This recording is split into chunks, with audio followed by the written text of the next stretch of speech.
Hello and welcome to the Stronghold Digital Mining Daily Update. Today is Monday, March 4th, 2024. So grid prices, both at PJM Penelec and PJM PP&L, which are the two zones of the PJM grid served by Stronghold Digital Mining, those grid prices have been fairly tepid.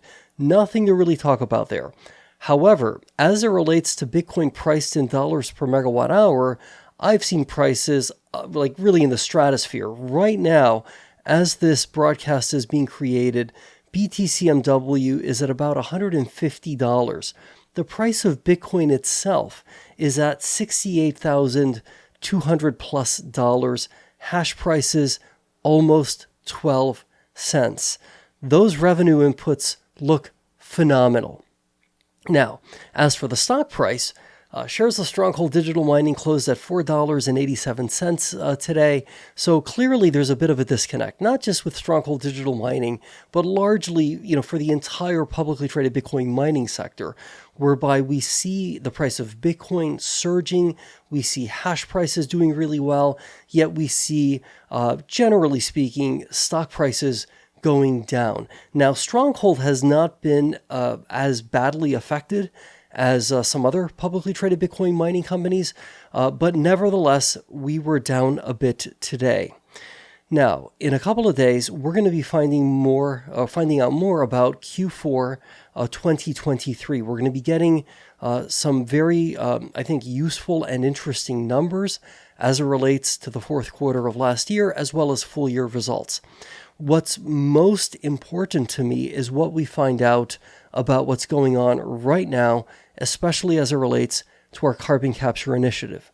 Now, I came up with a bare minimum revenue estimate of around $21.3 million. This is like bare minimum for Q4 2023. So that's based on the actual estimated revenue numbers that we were provided, right, by Stronghold Digital Mining for November 2023 as well as December 2023. Now, for the month of October, we didn't really get a specific revenue estimate.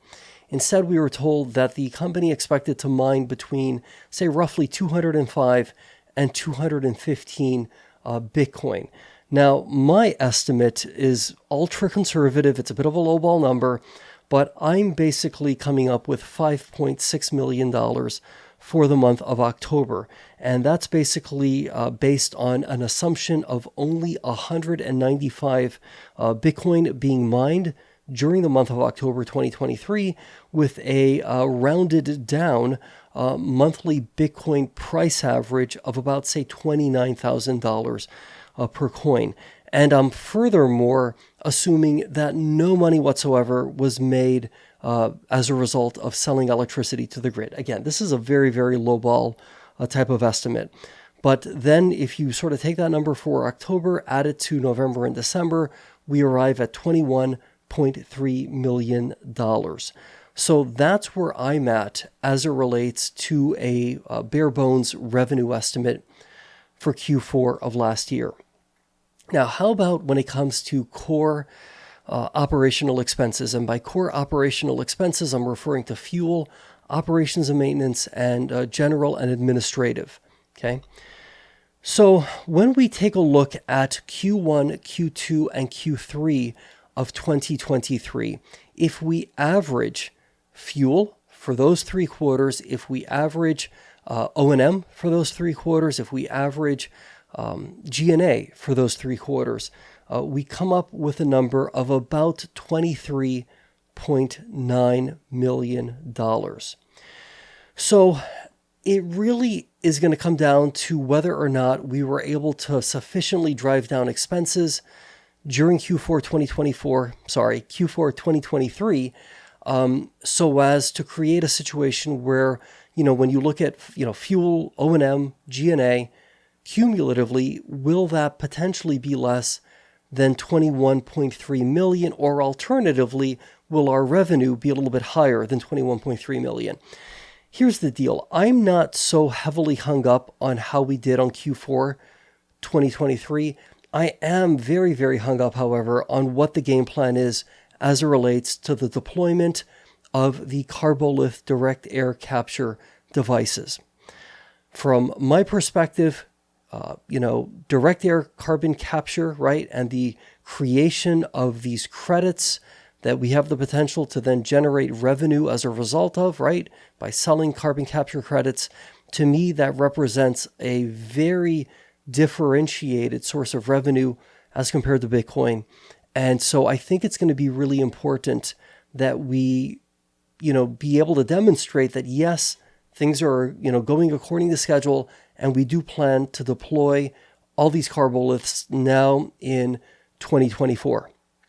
Bear in mind, the game plan has been to ideally be listed in the NASDAQ-owned Puro registry by the end of Q1, which is pretty much a couple of weeks from now. So it's going to be really important to get an update as to how we're doing as it relates to getting listed. It's going to be very important to find out a little bit more about the game plan as it relates to deploying these Karboliths.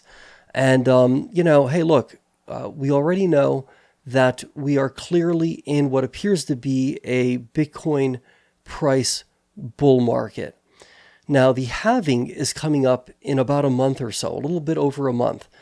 So, it's going to be critical, right? Needless to say, right? It's going to be critical that we do whatever we can to best position ourselves to drive down our costs of electricity, which I believe that, again, having this differentiated direct air capture solution, right, as a result of, deploying these Karboliths, capturing carbon, selling the carbon capture credits, that's going to help drive down our cost of electricity. Renewable energy credits, that's going to really be helpful as well. Again, we can't control our revenue inputs. Grid prices are going to be what they're going to be. The price of Bitcoin and hash prices are going to be what they're going to be. But what we do have somewhat more control over is our operations and keeping our costs as low as possible. So let's see what happens, okay? Again, I'm not hyper fixating on Q4. I am, however, very, very focused on the direct air, capture project, right? Our DAC project. To me, that is so incredibly important. So with all of that said, things are looking really good. So let's stay positive. Let's be great. And we'll see each other again tomorrow.